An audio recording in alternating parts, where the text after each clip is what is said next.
Hello friends, welcome to దేవాంష్క diaries. ఇప్పుడు మీరు వినబోతుంది నువ్వుంటే నా జతగా స్టోరీలో 170వ భాగం.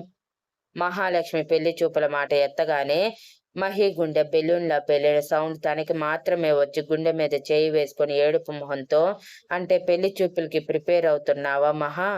నీకు ఇష్టం లేకుండా పెళ్లి కూడా చేసేసుకుంటావా అని అడిగాడు. లేదు మహి గారు, జస్ట్ పెళ్లి చూపులకి మాత్రమే ఓకే చెప్పాను. అతను నేను అనుకున్న ఎక్స్పెక్టేషన్స్ కి రీచ్ అవుతాడో లేదో చూసుకోవాలి కదా. ముఖ్యంగా మీలా ప్రతి ఒక్కటి అన్ని వైపుల నుంచి ఆలోచించి నన్ను బాగా అర్థం చేసుకుని నాకు సపోర్ట్ గా నిలబడాలి. అప్పుడే అతనికి ఓకే చెప్తాను.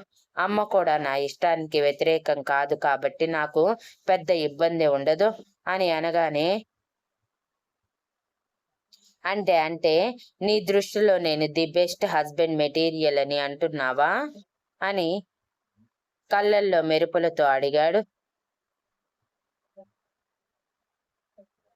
హా అంటూ మహాలక్ష్మి అర్థం కానట్టు చూస్తే, అదే అన్నావు కదా, నాలాంటి వాడు దొరికితే పెళ్లి చేసుకుంటానని. అంటే నీ దృష్టిలో నేను హస్బెండ్ మెటీరియల్ అనే కదా అని అడుగుతున్నాను అని ఏదో కవర్ చేశాడు తడబాటుగా. హా మహి గారు, మీరు చాలా మంచివారు. మిమ్మల్ని చేసుకోబోయే అమ్మాయి ఎంతో లక్కీ. ఖచ్చితంగా చెప్తున్నాను కదా, ప్రతి ఒక్కరిని అర్థం చేసుకొని వాళ్ళ మనసు తెలుసుకొని సరైన డెసిషన్ సరైన టైంలో తీసుకుంటారు. లైక్ శక్తికి ప్రాపర్టీ విషయంలో సపోర్ట్ చేసేలాగా అని చిరునవ్వుతో అంది.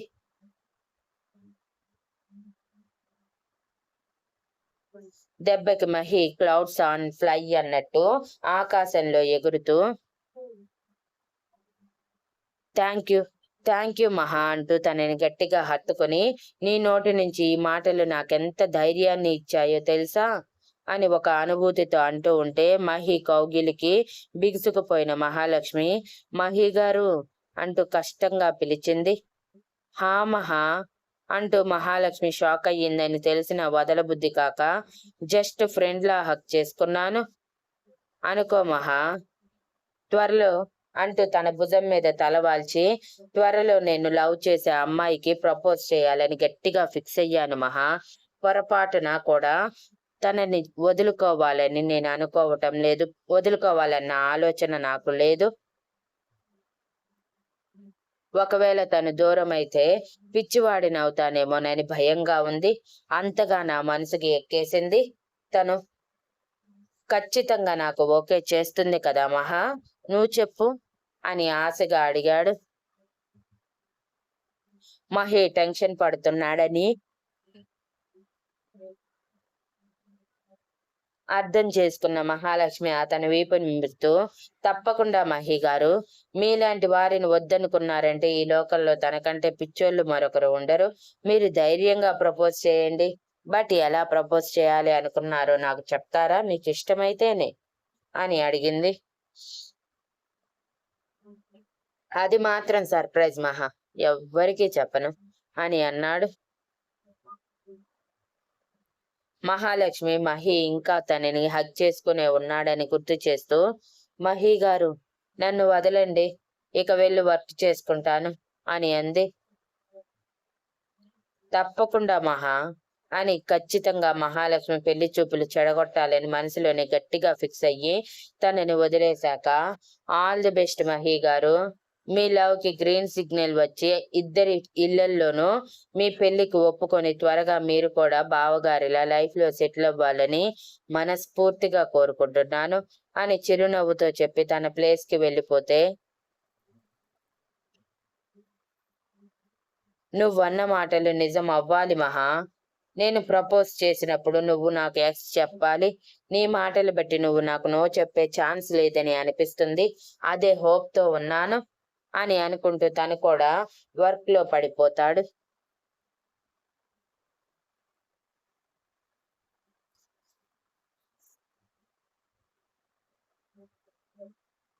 సాయంత్రం వేణు కూడా సమన్వితో టైం స్పెండ్ చెయ్యాలి అనుకుని వర్క్ అయిపోయాక రుద్ర ఇంటికి బయలుదేరాడు.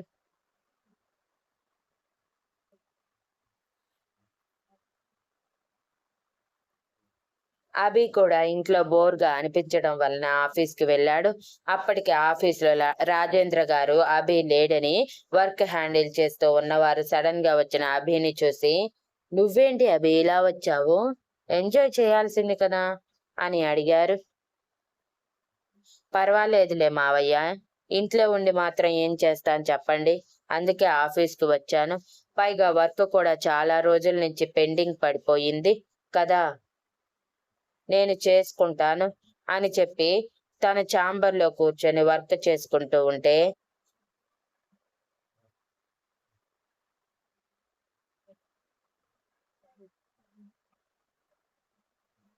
ఎంప్లాయీస్ పర్సనల్ గా వచ్చి అభిని విషెస్ చెప్తూ, అస్సలు ఊహించలేదు సార్ మీరు మిత్ర మేడంని పెళ్లి చేసుకుంటారని, పైగా మేడం రుద్ర సార్ ఫ్యామిలీకి సంబంధించిన వ్యక్తి అని మాకు అస్సలు తెలియదు, మేడం కూడా ఎప్పుడూ చెప్పలేదు అని అంటుంటే అభి మనసులోనే గర్వపడుతూ, తనకి సింప్లిసిటీ అంటే ఇష్టం, అందుకే తన గురించి ఎవరికీ చెప్పలేదు అని చిరునవ్వుతో అన్నాడు.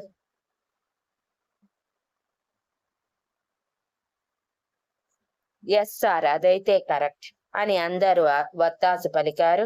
అలా అందరూ విషెస్ చెప్పాక అభి మిత్ర గురించి ఆలోచిస్తూ, ఎక్కడ చూసినా నువ్వే కనిపిస్తున్నావే అని అనుకుంటూ మనసులోనే మురిసిపోతూ ఈవినింగ్ వరకు కంపెనీలోని గడిపేసి ఈవినింగ్ తిరిగి మళ్ళీ మిత్ర దగ్గరికి బయలుదేరాడు. రుద్ర శక్తి ఇంటికి వచ్చేసరికి అభి లేకపోవటం గమనించి రుద్ర మిత్రని అభి ఎక్కడికి వెళ్ళాడని అడిగితే, ఇంట్లో బోరింగ్ గా ఉందని ఆఫీస్కి వెళ్ళాడు బావా, వచ్చేస్తున్నాడంట అని చెప్పింది. రుద్ర ఓకే అని చెప్పి శక్తిని తీసుకొని ఫ్రెష్ అవ్వటానికి వెళ్ళిపోతే వెనకే వచ్చిన వేణు హాల్లో కూర్చొని మిత్ర ప్రమిద వాళ్లతో మాట్లాడుతున్న సమన్వి దగ్గరికి వెళ్లి తన వైపు చిరుకోపంగా చూస్తూనే మనసులో, రాత్రి నన్ను ఎంత డిస్టర్బ్ చేశావే, ఇప్పుడు నా టర్న్ అని అనుకుంటూ, సమన్వి అలా బయటికి వెళ్దామా అని అడిగాడు. అసలు వేణు తన కోసం రావటమే ఆశ్చర్యమని సమన్వి అనుకుంటే, ఇలా అందరి ముందు ధైర్యంగా బయటికి తీసుకువెళ్తాను అనటం మరో వండర్లా అనిపించి, బావా నువ్వు బానే ఉన్నావా, లేదంటే దారిలో వచ్చేటప్పుడు ఏమైనా గాలి సోకిందా, ఆహా ఎప్పుడూ లేంది ఇలా అడుగుతున్నావు కదా, అందుకే అడుగుతున్నాను. ఎప్పుడన్నా అమ్మాయిని నేనే లీడ్ తీసుకొని ప్రతిసారి నిన్ను బ్రతిమలాడి బయటికి తీసుకువెళ్ళేదాన్ని, మొన్న ఏదో నేను అలిగా నీ కోసం, అలిగి నేను నా కోసం వచ్చావు అంతే, అప్పుడు తప్ప ఏ రోజైనా నువ్వు నన్ను బయటికి తీసుకువెళ్తానని ఇలా అడిగిన రోజు చెప్పు అని మొహాన్ని అడిగితే పక్కనే ఉన్న మిగిలిన వాళ్ళు ముసుముసుగా నవ్వుకున్నారు. వేణు చిరుకోపంగా, అప్పుడంటే మన మధ్య రిలేషన్ స్ట్రాంగ్ గా లేదు కాబట్టి నేను అడగలేదు, ఇప్పుడు మనం కాబోయే భార్యాభర్తలం, త్వరలో మన ఎంగేజ్మెంట్ జరుగుతుంది కాబట్టి అడుగుతున్నాను, వస్తావా రావా, లేకపోతే నన్ను వెళ్ళిపోమంటావా అని అడిగాడు. అబ్బో అబ్బాయి గారి కోపం వచ్చిందే అని నవ్వుకుంటూ, వస్తా బావా 5 మినిట్స్ వెయిట్ చేయి అని చెప్పి రూమ్ లోకి వెళ్ళి కొంచెం ఫ్రెష్ అప్ అయ్యి లైట్ గా టచ్ అప్ చేసుకొని ఉన్న డ్రెస్ లోనే బయటికి వచ్చి, ఇక వెళ్దాం బావా అంటూ మంజుల గారితో తిరిగి గంటలో వచ్చేస్తామని చెప్పి బయలుదేరారు. వేణు మీద ఉన్న నమ్మకంతో మంజుల గారు కూడా పంపించారు. వాళ్ళు వెళ్ళిన తర్వాత వాళ్ళ వెనకే వచ్చిన విక్రమ్ గారిని శరత్ గారిని చూసి మంజుల గారు మహిమ గారు ఎదురు వెళ్లి వాళ్ళ చేతుల్లో బ్యాగ్స్ తీసుకొని వాటర్ ఇచ్చాక వాళ్ళ రూమ్ లోకి వెళ్ళిపోతే వీళ్ళు కాఫీ తీసుకొని వెళ్ళారు.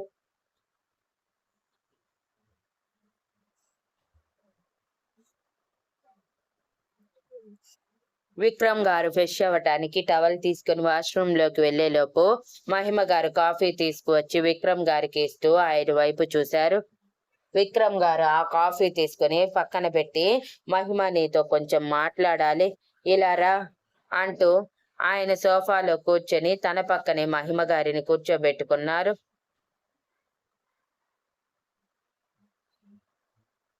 మహిమ గారు అసహనంగా అనుమానంగా విక్రమ్ గారి వైపు చూస్తూ ఉన్నారు. మళ్ళీ ఆయన మాటలతో ఎక్కడ తనని బాధ పెడతారేమోనని.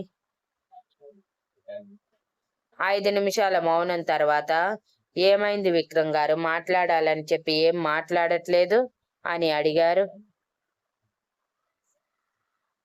విక్రమ్ గారు మహిమ వైపు తిరిగి తన చేతులు పట్టుకొని, నన్ను క్షమిస్తావా మహిమ అని బాధగా అడిగారు.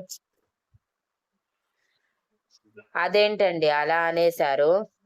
అసలు మీరెందుకు క్షమాపణలు అడుగుతున్నారు, ముందు అది చెప్పండి అని మహిమ గారు కంగారుగా అడుగుతుంటే, నీకు ఇవ్వాల్సిన హక్కుని ఇవ్వకుండా నా వల్ల పడ్డావు. నేను అన్న మాటలకి మనసుని చంపేసుకున్నావు. ఆఖరికి కొడుకుని కూడా దూరం చేసుకున్నావు.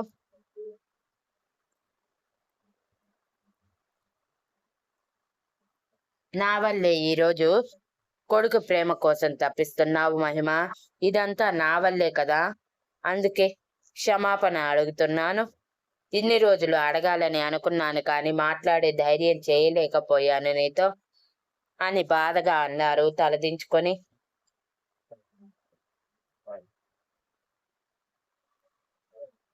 అయ్యో అంత మాట అనకండి. అందులో మీ తప్పు ఎంతుందో నా తప్పు కూడా అంతే ఉంది. మీరు నన్ను దూరం పెట్టి మనసు విరిగేలా మాట్లాడినంత మాత్రాన నేను మిమ్మల్ని వదిలేయకుండా మార్చుకోవాల్సింది. ఆ ప్రయత్నం కూడా చేయకుండా నా స్వార్థానికి నేను ఆలోచించాను. మీరు నన్ను పట్టించుకోవట్లేదు అని మీ మీద కోపం మీ కొడుకు మీద చూపిస్తూ వాడిని దూరం పెట్టి నా అంతట నేనే వాడిని దూరం చేసుకున్నాను.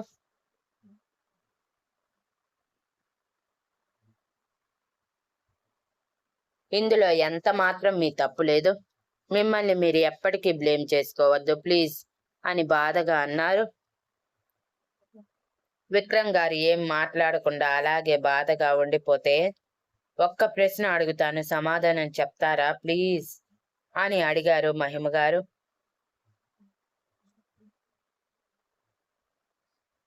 ఏంటి మహిమ అడుగు అని అడిగితే, మీరు ఆ రోజు మనిద్దరి మధ్య జరిగింది అంత ఈజీగా మర్చిపోయారని నేను అనుకోను. ఒకవేళ అది మీ ప్రేమ కోసం వదిలేసినా, నేను ప్రెగ్నెంట్ అని తెలిసాక కూడా నన్ను నిర్దాక్షిణ్యంగా ఎలా వదిలేశారు? నేను మీ దగ్గర పనిచేసిన దాన్ని బట్టి చెప్పగలను, మీకు అలాంటి ఆలోచన ప్రాణం పోయినా రాదని. కానీ నన్ను నా మానాన వదిలేసి పెళ్లికి సిద్ధమయ్యారంటే మధ్యలో ఏదో జరిగిందనిపిస్తుంది. మన పెళ్ళైన కొత్తలో మీతో ఈ విషయం గురించి మాట్లాడాలని చాలాసార్లు అనుకున్నాను.